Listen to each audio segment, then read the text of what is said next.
Kwa muda mrefu wananchi wa eneo la Mnung'una walikuwa wanakabiliana na changamoto kubwa katika kuvuka daraja hili la zamani. Hasa wakati wa mvua ambapo hali ya usafiri na usalama ilikuwa ni ya kutia hofu.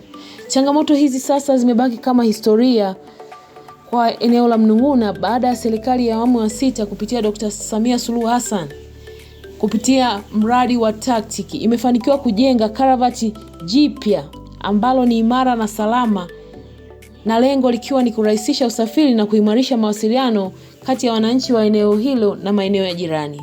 Kutokana na mazingira ya zamani yalikuwa yakiwalazimisha wananchi kuvumilia adha ya usafiri, kwa sasa karavati hilo jipya linatoa uhakika wa usalama na urahisi wa kupita. Hii ni hatua nyingine kwa serikali ya awamu ya 6 katika kuboresha miundombinu na kuleta huduma bora zaidi kwa wananchi, huku ikifungua fursa za kiuchumi na kijamii kwa jamii ambayo inazunguka eneo hilo. Baada ya kukamilika kwa karavati hili na barabara hii ambayo inatarajiwa kujengwa kwa kiwango cha lami, ni wazi kuwa wananchi wa eneo la Mnung'una wataenda kufanya shughuli zao za kiuchumi pamoja na zile binafsi wakiwa na uhakika na usalama wa maisha yao. Asante serikali ya awamu ya 6, asante mradi wa TACTIC ambao umekuja kwa ajili ya kuboresha miundombinu ya Watanzania.